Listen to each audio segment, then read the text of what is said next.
Coming to you raw and unscripted. Beaming across Ontario and beyond. To places like Port Glasgow, Woodbridge, Minden, and Renfrew. This is the Real Hickson Real Estate Podcast. Whether you're listening on your commute or putting on your suit, whether it's your morning stroll or you're on patrol, you just finished prayer or dropped the kids at daycare, you're in the bar, your car, or listening with the bathroom door ajar, near or far, this is the Jess and Giro Show. We're grateful for flattery and prone to inaccuracies. This is your guide to Toronto culture, people, events, news, but most importantly, real estate talk.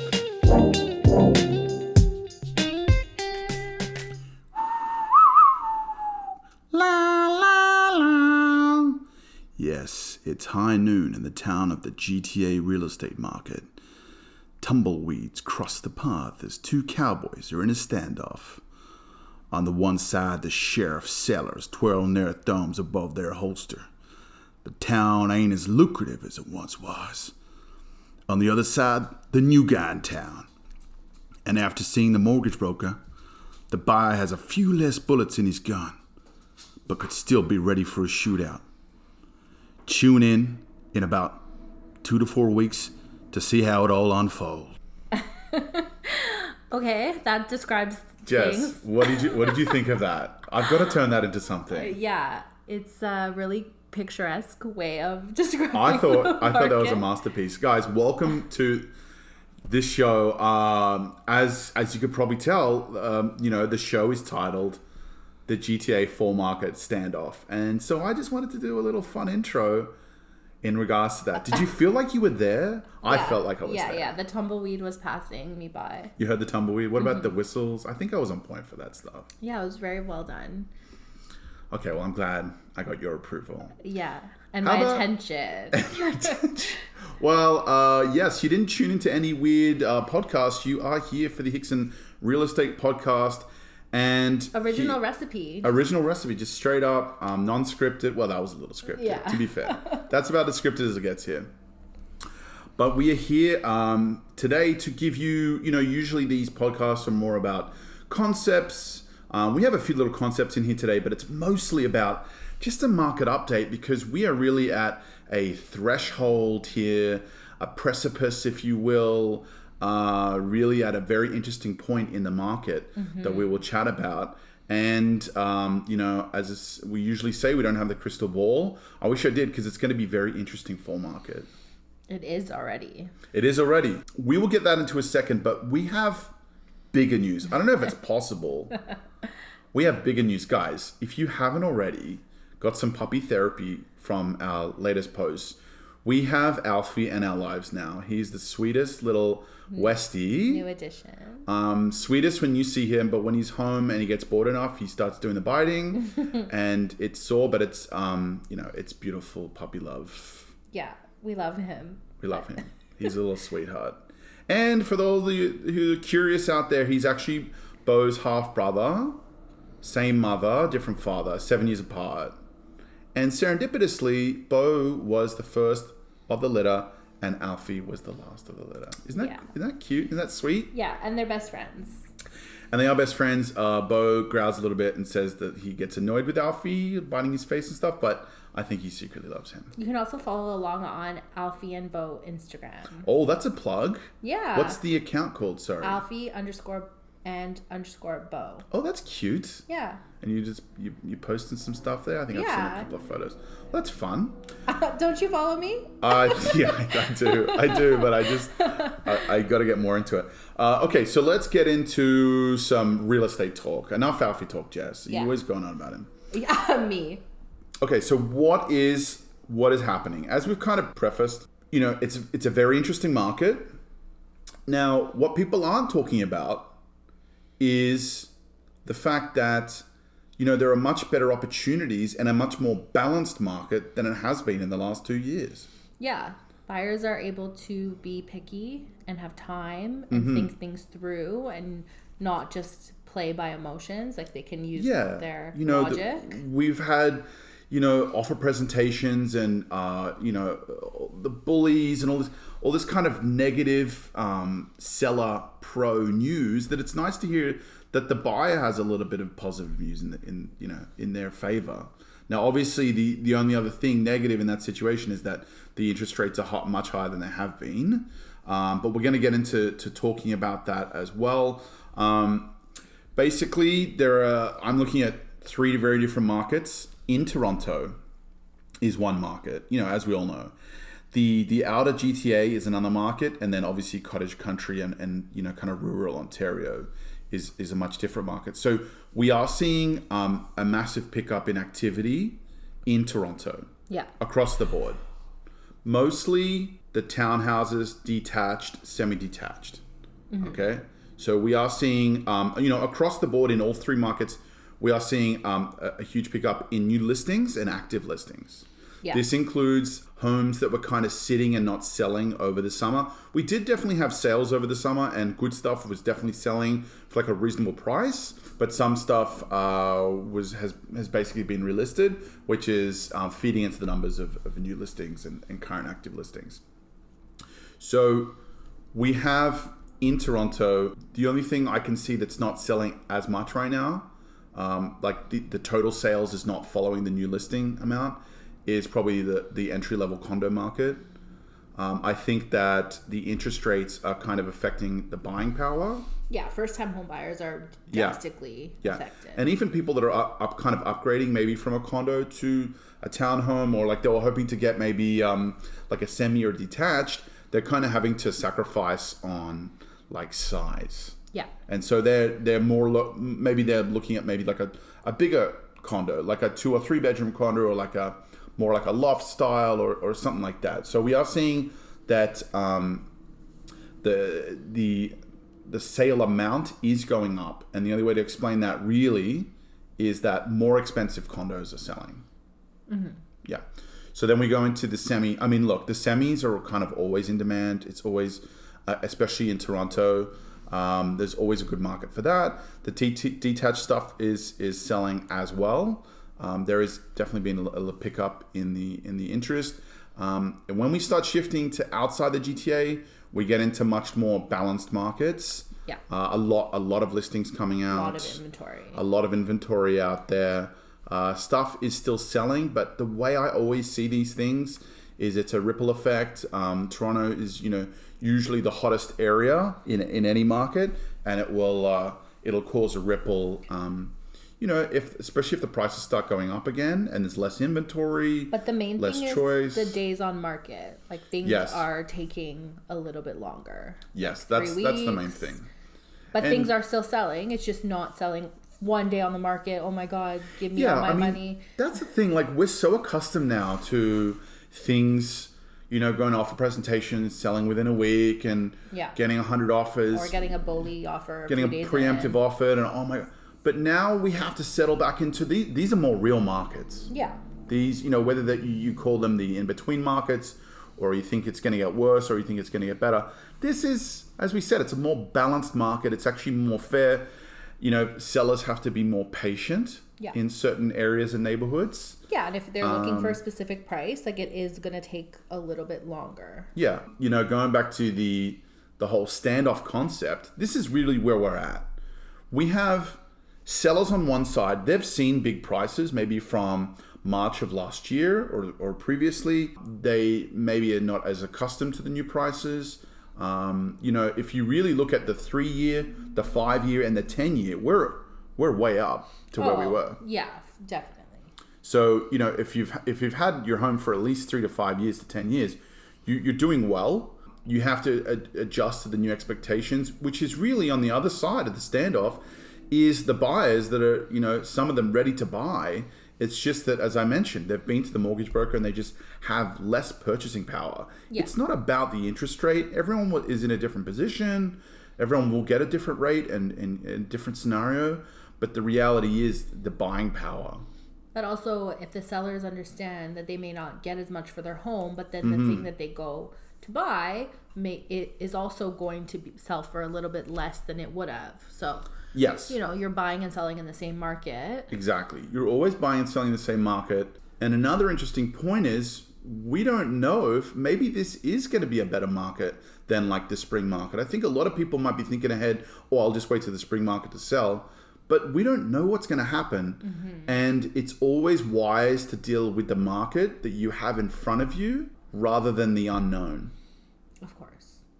You know, maybe you do have the inside track with you know, the crazy investors and economists of the world, and maybe you can listen to them. I don't claim to be one. I do keep abreast of the markets of the world and stocks. And even if you look at the stock world right now, it's a very, it is uncertain, but it's just kind of like a holding pattern, I would say. You know, we had tech boom, and Toronto definitely has felt that. There is technology and manufacturing coming to Canada, Ontario.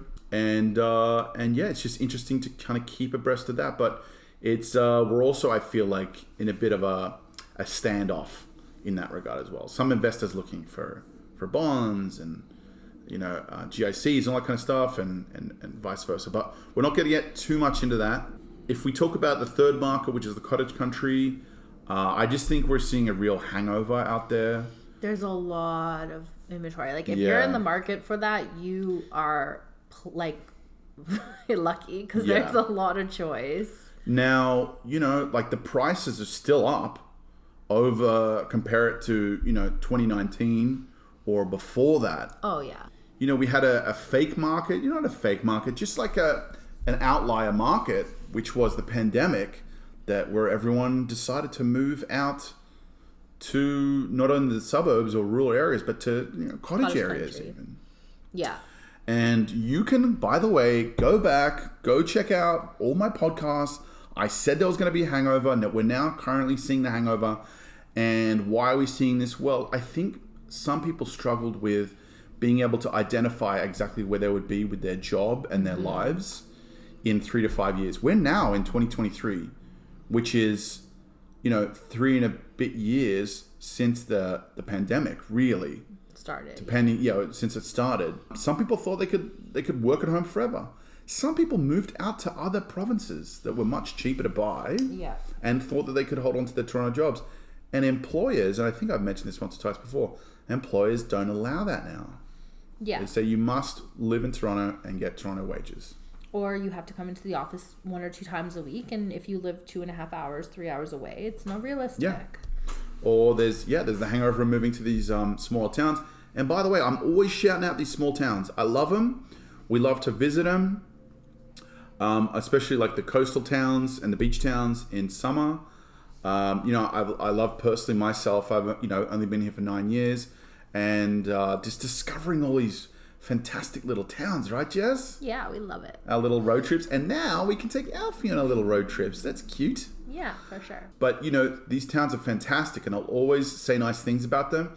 But the reality is, if you lived in Toronto before and you were used to a certain lifestyle with convenience and, you know, all these foods around you, this culture and entertainment and all these fun things to do, some of these towns don't have nearly as much as that as maybe you wanted or you didn't realize you needed.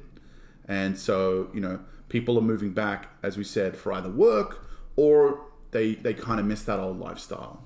So I think, you know, we're seeing, and, you know, plus international students are coming back. Immigration is still at an all-time high, you know? So this is kind of just where we're at in the market. Yeah. The Toronto market, the GTA market, is a completely different animal than outside of it. I think... I like saying this stuff. If you're out there, whether you're renting or whether you're downsizing or any position that you're in, just so you're aware, the most efficient home to be in any market is a semi-detached. Followed by, in my opinion, this is my opinion, a freehold townhouse. Now, these are, you know, it makes sense. They're like the middle home for kind of the meeting ground for it's not entry level, and then it's not. But if you're ever curious out there, like, what should I own? Like, where should I get to, or where should I get back to? The semi-detached, like, we're looking at months inventory, and we're at healthy levels for most markets, as we've been explaining. But the semi-detached is still only at 2 months worth of inventory. Yeah, with lots of interest. Just curious to see. So we talked about how, you know, right now some buyers are being kind of forced to make sacrifices think it comes down to money. But it's also the interesting part about this is, some prices are coming down as well. So maybe things will become a little bit more affordable. We've talked about in the past with getting pre-approvals where the interest rates are the overnight rate, the prime rate, and then effectively the customer rate. If you're on a variable, it's pretty straightforward and it runs with those numbers. But the fixed rates actually will vary in regards to the bond yield. Now, I follow the bond yields, the 1 year, the 2 year, the 5 year, etc. It could be a little mundane and boring for some to look at, but actually it does afford affordability, and it's basically looking at how much it takes for the lender or the bank to borrow that money in order to give that to you through the means of a mortgage. So it doesn't always mean just because the bond yield drops that, fixed rates will drop as well, but it can be an indicator. So just something to think about. So Jess, with that being said, let's talk a little bit about interest rates. Where are we at currently right now? The overnight rate, 5%. Mm-hmm. Okay, that's a big number. Well, what does that mean? Well, that is the prime rate is at 7.2%. So that is what the banks have on top of the overnight rate. Yeah. But you said something really interesting, and when you were looking through the rate hikes, and what was that, Jess? That the most drastic increases actually started in July of last year. So everybody's talking about rates this year, but actually the really drastic changes happened in the last half of last year. Yeah. Like 1% was the first one, and then 0.5%, and then 0.5%. This year they're really going up by a quarter. Yeah, but which now is crazy. It's so high to begin with. So yeah, this is when people are starting to get more in the know about it. I've been following along since last year as a would-be or wannabe economist, trying and track and understand what the Bank of Canada was thinking with these interest rate hikes, and I couldn't find anything conclusive. And if someone told you they knew, they were actually lying. The only article that I read that actually made sense is that traditionally these rate hikes were there to scare people into being more conservative with their money. But what was happening with inflation was people were still spending like nothing was changing, which was the problem. Now, there's a few other factors. Gas prices, commodity prices, labor force numbers, etc.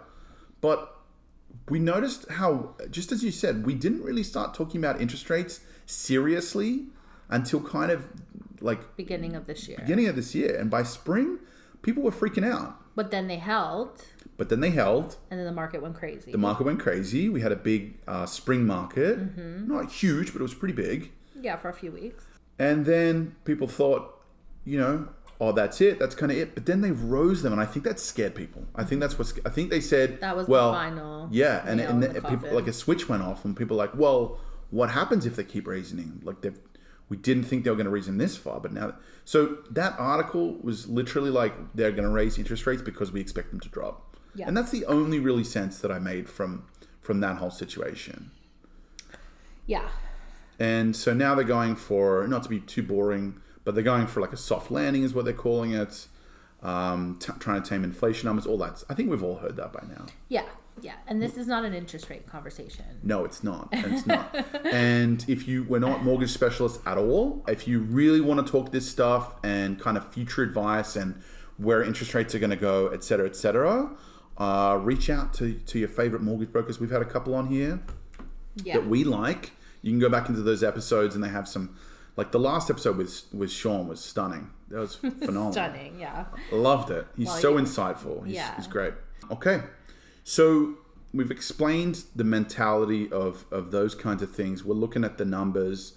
One thing I wanted to talk about was the fact that, look, yes, we're going to see some distressed sales over the next 6 to 12 months. It's anyone's guess as to how long that goes on for. That'll be to do with whether interest rates are slowing or going back down or whatever. We personally see it from time to time, but it's not really the case.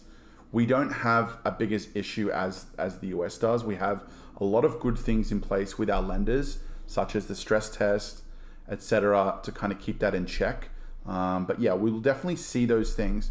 And it is bad. And people are hurting. And this is why we did the interest rate chat last time. Because, people's renewing. It's, even ourselves. It's the cost of living is going up. Definitely. But I wanted to give you a silver lining. And just food for thought. The people that are hurting right now are the people that we've been complaining about for the last 5 years. Well, people having negative connotations against them. These guys are not the landlord that has one property and is leasing it out and leasing themselves, or even someone that has 1 or 2 properties. We're talking about the big investors, the ones with 10, 20, 30 properties. Now, what was happening when interest rates were low, okay, those guys were doubling down. Their assets were being overinflated, which means that their value of their properties were more, which gave them more leverage, which allowed them through the lenders to borrow more and to buy more and more and more properties. Effectively, growing their assets and growing their wealth. Now we're seeing the opposite, which is, going back to the numbers, which is why we're seeing the entry-level condos are really kind of on sale right now, especially the 1-bedroom ones. We are seeing assignments, for example, and not all of them are, big investors. As we said, landlords come in all shape and forms, but some of the big guys are hurting. Now, I don't like that for them, for sure, and it's not great to talk about, but the reality is it means more inventory. More inventory for first-time home buyers, people that were squeezed out of the market in the last few years for prices, and now are looking at good opportunities. And although it costs more today to carry that place, at least they're able to get into the market. And hopefully, if rates go down in the next few years, the cost to carry will decrease. But the price that they got the home for in the first place is a better price. Exactly. What do we always say, Jess? We say date the rate and marry the price. Almost there. We almost got it. So what do we mean by that, guys? Well, yes, the rates are high right now. We get it. You'll hear about the older generations talking about how interest rates used to be 16, 20%, et cetera, et cetera. The reality is rates will always go up and down. It's a cycle. And these aren't short-term investments. Unless you're looking to flip or make a quick buck, that's not the game. The game is these investments are for, if you want them to be, you can live in a single home, condo, townhouse, detached house for 30, 40 years if you wanted to. Mm-hmm. Good for you. Make some memories there for life. Now, you're most likely, especially the stepping stone homes, as I call them, you're most likely going to be, swapping them out and upgrading, etc. every 2, 3, 5 years. That's usually the game. Yeah. But the reality is, this interest rate, if you average it out, I bet you the number is somewhere around high 3s to 4% over the lifetime of the loan. Mm-hmm. And the price itself, as I said, if you're going to live there for 30 years, guess what? The price doesn't change. When you buy it, that's the price. It doesn't increase. It doesn't decrease. Yeah. Now, all that changes is when you go to sell the home, you may make some money. You may not make some money. That's really it. Mm-hmm. So all the while, but from what we know, over 5-10 years, yes, real estate increases. Of course. Now, do incomes increase? Of course they do. Does the minimum wage increase? Of course. And all of these numbers, they do increase. Now, if you look at since at least the 80s, real estate hasn't really stopped growing. There's peaks and troughs, but we're in here for the long haul, guys. It's the same with the stock market. You're not going to make $100,000 in 1 year like people were doing on a 1-bedroom condo. Yes.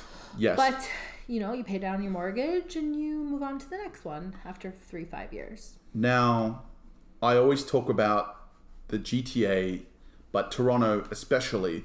I always say that Toronto is a rubber band, Jess, under tension. Mm-hmm. Are you sick of me talking about this? Constantly talking about it. But do you agree with me? It's a rubber band under tension. Okay, if things go cold, it can snap and everyone jumps back in. Yeah. If it's hot, if the market's hot, what happens to rubber? It keeps stretching. There's always potential energy. Now, unless you had some fatal flaw to the topography of the GTA, let's say there was a sinkhole started opening up. We hear about cities and towns where this happens. Huge major flaws. This city is going to continue to flourish, and people are going to continue to come here, especially with the way that companies are coming here now, opening up things. It's a safe option. Yeah. And, we are experiencing some very volatile and strange markets in very far out rest of Canada. But for the very least, the GTA, Toronto, it's proven itself. It's always going to be there. Time and time again. Time and time again. And what's the one thing they're not doing? Building anymore of, Jess? Land. Except you can go up, but that's the most expensive land that exists, which is the air. Yeah. Very expensive stuff. And that's the cost of... And Toronto's known that for many years now with the condos going up. But the reality is there has rarely been enough inventory. So jump in when there is inventory to purchase now. So that's right. That's so the time. Rather than, just like Sean said last time, when everyone's being greedy, be scared. And when everyone's being scared, be greedy. If you have the means to do it. Yeah. Fantastic. And then call us. And then call us. So let's summarize this. Yeah. Let's summarize this. First-time home buyers, yes, the interest rate sucks, but do it for 1 year, do it for 2 years. Work out the monthly thing, then say, can I make 12 payments of this amount? Mm-hmm. If the answer is yes, go for it. Have a good relationship with your mortgage broker. Again, we can always refer someone. And what does it look like? What does it look like on paper? None of this makes sense. You always say this, Jess. None of these numbers make sense until you look at the monthly carry. Yeah, that's what matters. That's what matters. You look at, whether it's maintenance fees at the condo or actually maintenance of a home itself. You do the math and you think, okay, am I going to eat a little bit of cost for a little bit? And then in 1 to 2 years when interest rates drop, I'll be back in front. That's the way to think about it. Yeah. And you bought in the low price cycle. Yeah, and there's not a lot of competition, and there's more to choose from. Imagine this, Jess. You can go out for 2 weeks and look at 10 properties. You can even go on a second showing. You can even go on a second showing right now. Yeah. And you can have all the conditions you want. Have the financing condition. Have the inspection. You would always do a status certificate check anyways. Yeah. But even in the worst markets, buyers are being forced to forego that status check, and they won't know what they were getting themselves into. Exactly. So you have a lot of leverage. You have time, and space to breathe, really, and think about making your big first choice. Be fun. Yeah, it's going to be fun, and you don't have to compete. You have to run around like headless chickens and being forced to jump into a decision you don't want to make. Yeah. So. It's a similar thing for the upsizer. Yes, when you sell your condo or your smaller townhouse or whatever it is to make the next move, you may not be getting as much as you previously have seen. If you look on some numbers, or if your realtor was to give you those numbers. Again, all of these neighborhoods are different. So please, for individual advice, please just reach out to us. We are giving very general advice. Yeah. But every neighborhood is different. Like street to street. Street to street even. So as your upsizer, just remember that what you are buying is generally going to be more expensive than what you're selling. So relatively, you're actually saving money. Yeah. That way. Similar kind of advice to the first-time home buyer. Now, what would you say to the downsizer, Jess? Well, it depends on where they're going. Depends on where you're going. You may be in a similar boat. It depends what you're looking at on the buy side. This is very, very important, because chances are, if you've been on your home long enough, you've definitely seen the profits. You've definitely seen your area grow in price, and you've been paying, hopefully your whole mortgage off over 20, 30 years. Some people still have mortgages, but you still have a lot more equity than the typical person, first-time home buyer or the upsizer. Yeah. So you do have that there. What do you want your lifestyle to look like? Yeah, if you're going into the condo market after having a home, like fantastic. you have a great opportunity. Yeah. Now, do you have to readjust, if you're looking at prices last year and expectations from last year, do you have to readjust your ideas? Yes. But as we said, over the 3 to 5 years, you've still done very, very well. 100%. And I think just be prepared to be a bit more patient. It may take longer. Like just back in the day, it took, 30 to 60 days to sell a home sometimes. Yeah. And people's closings, by the way, were 90 days. Now, these days, you can close in a week. Some people close in a week. A short closing is 30 days. The average, the usual now is 60 days. Yeah. But no, days on market is definitely something. We were expecting things to sell overnight, but that's not the case right now. And 3 weeks, 4 weeks. Yeah. And what's the most important thing? Choosing the right agent. Most important. Now, if we contrast it to February 2022, any old agent walking in there, we call them a licensee. They could have sold it, really, just by listing it. Not even putting a sign up. Not even putting a sign up. Not even taking it. The way they used to do it is do a drive-by and take one photo of the front of the house and keep driving. Yeah. Now it is so focused on presentation, pushing it out, doing all the social media, all the videos. Now, we're not tooting our own horn, but we do all that stuff, don't we, Jess? We do. Check out our newest listings.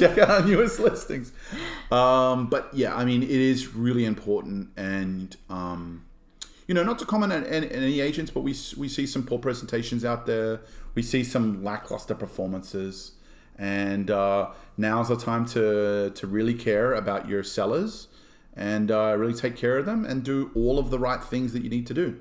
Open houses, networking, all that kind of stuff, Jess. Yeah. And that's what we do. And that's what it is. So downsizes, be patient. The good stuff sells if it's priced right and the market meets you. As we prefaced at the start of this episode, we're in a very interesting mode here.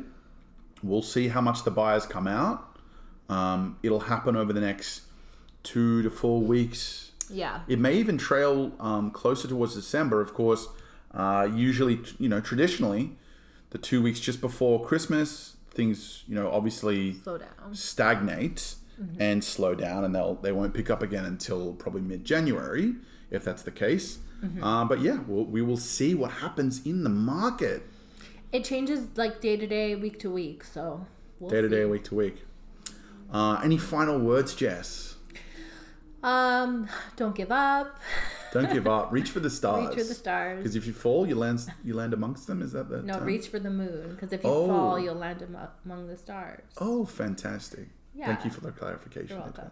Yeah, there's a lot of questions at the moment. So if you have one for us, please let us know. Lots of negative media articles. I always talk about this. They're always out there to make a buck and scare people. But the reality is, the market's always good for someone and bad for someone else. Yeah. That's just a reality. Yeah. And so if you have questions, as we said, it's all very changing. It's all very dynamic, and it does change from situation to situation. Please reach out to us, hicksonrealestateteam@gmail.com, or hit us up on the socials. We got some reels up lately. We got cute photos of Alfie. If you want me to send you direct Alfie photos as a puppy therapy, I can definitely do that. He's very cute, and he makes you go quite a lot, which is good for the soul. And otherwise, guys, you know how to find us. Social media, Instagram, Facebook, TikTok even. We're all there. Thanks for listening. Thanks so much for listening, and we will see you again soon. Bye. Bye.